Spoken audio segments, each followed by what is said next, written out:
Pop Gilles au volant, bienvenue dans ma R4.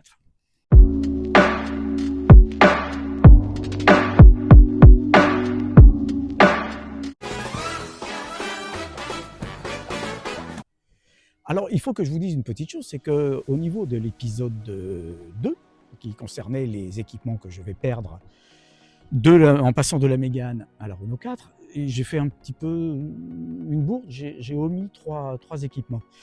Le premier, c'est la climatisation bizone.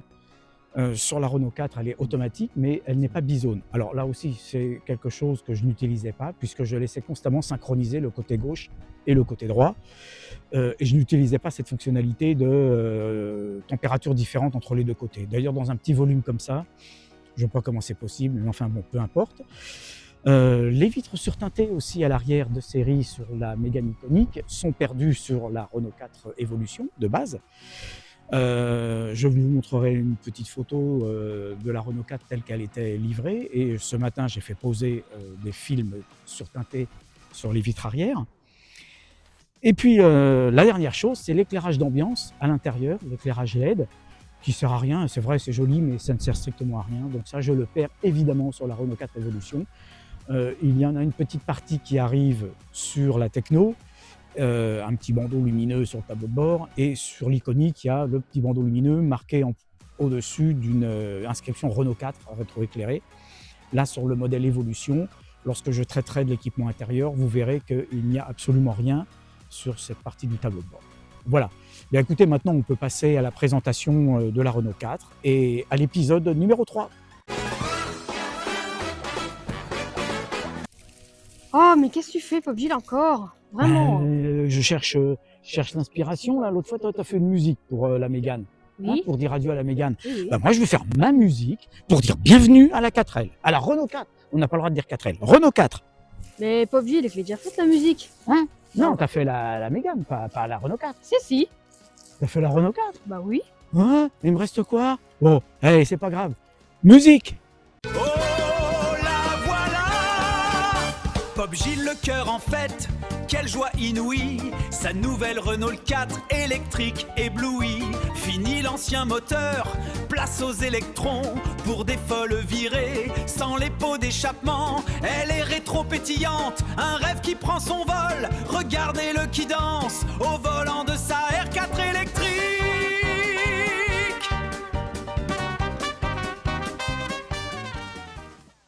Alors cette fois-ci, je peux vraiment vous dire bienvenue dans ma Renault 4. Je l'ai reçue hier après-midi. Je vous fais donc cette vidéo dès aujourd'hui pour vous la faire découvrir. Alors aujourd'hui, on va surtout découvrir l'extérieur. Je vous ferai plus tard une vidéo de l'intérieur. Puis ensuite, on fera une vidéo sur les équipements technologiques. Donc aujourd'hui, c'est parti pour la découverte des équipements extérieurs. Nous allons donc attaquer par la calandre. La calandre qui, sur les modèles techno et iconiques, sont pourvus d'un entourage lumineux ainsi que d'un logo lumineux. Là, ce n'est pas le cas sur la version Evolution. C'est une calandre dont le contour et le logo sont peints en blanc.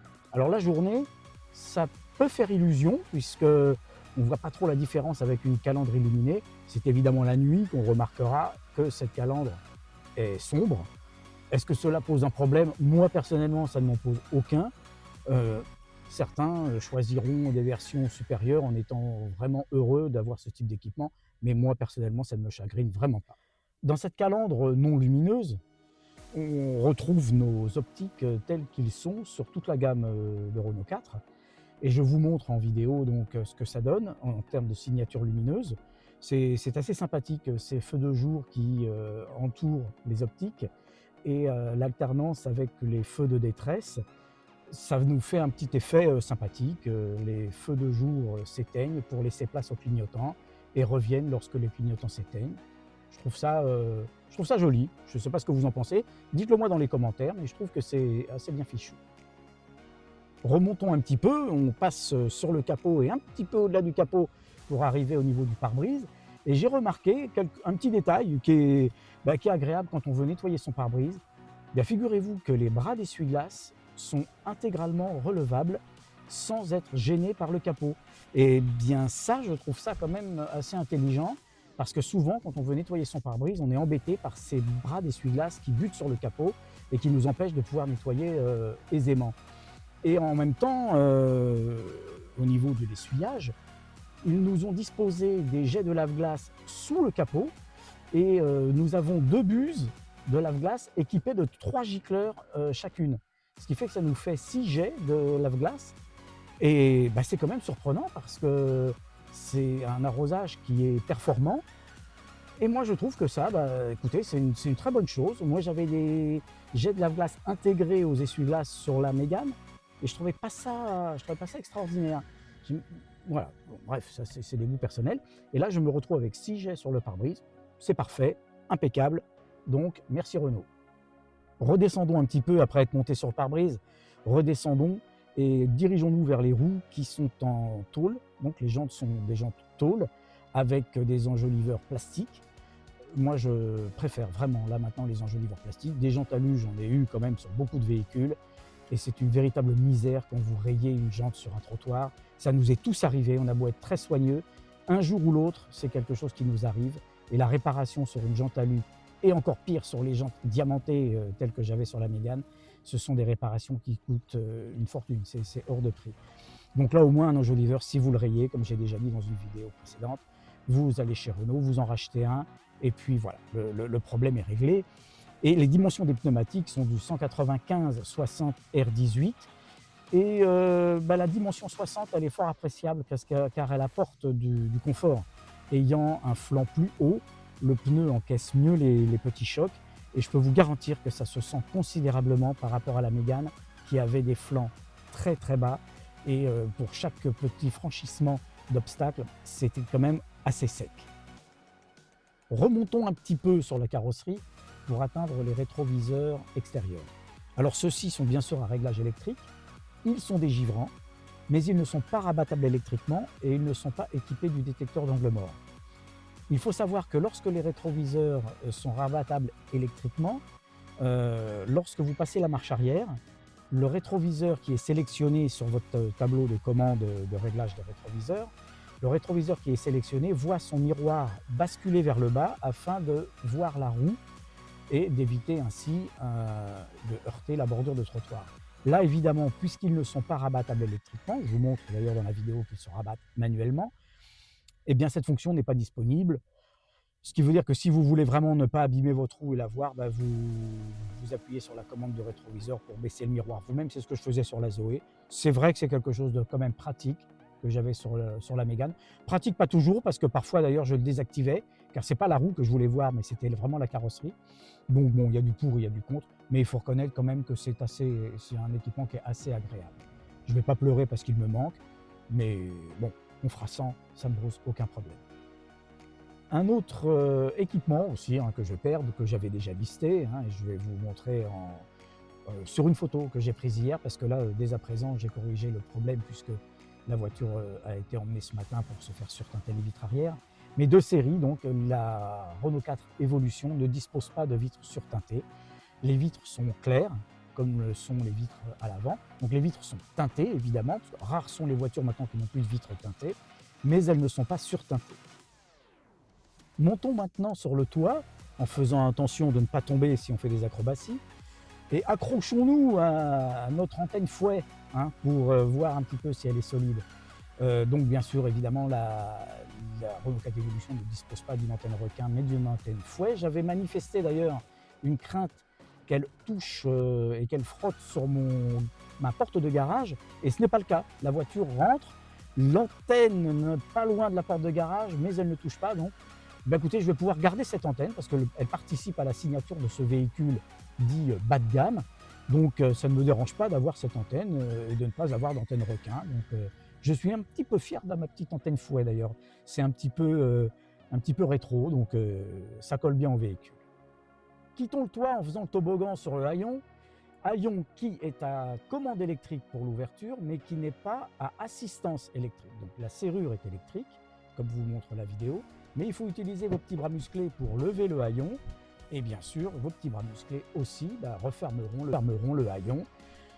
Sur la Renault Mégane, bien qu'elle soit iconique, le haillon n'était pas à ouverture assistée non plus. J'ai eu cet équipement sur mon grand C-Max, c'était pratique, c'est vrai, mais bon, c'est pas là, c'est pas grave, j'ai encore 2 bras qui tiennent. Je ne veux pas dire qu'ils sont musclés, hein, mais ils suffisent à l'ouverture de ce haillon, donc ça ne me dérange pas. Concernant les signatures lumineuses dont on a parlé pour l'avant, on s'oriente là à l'arrière, on est toujours sur le haillon. Vous découvrez que l'éclairage de plaque est à LED. Bah, écoutez, c'est bien parce que je me souviens que sur ma Zoé, tout l'éclairage était à LED, sauf les éclairages de plaque qui étaient encore à ampoule. Renault a fait ce petit effort. Bah, bon, c'est bien, c'est de l'entretien en moins, va-t-on dire. Donc ça aussi, c'est une bonne nouvelle. La Renault 4 est équipée d'un essuie-glace arrière.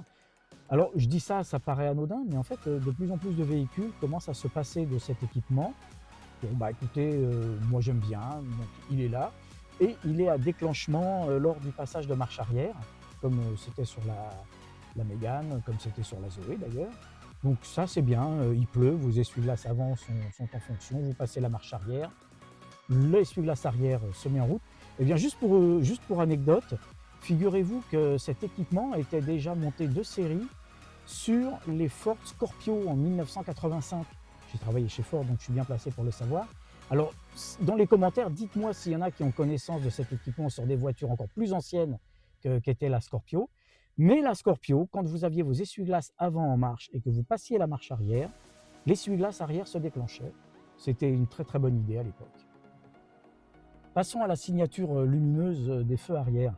Les feux arrière sont fort jolis, ils sont bien sculptés, leur forme allongée correspond alors peu ou prou au feu de la Renault 4 initiale, mais faut quand même pas délirer, hein. On est loin de l'esthétique initiale, ça évoque tout simplement. Ils sont intégralement à LED.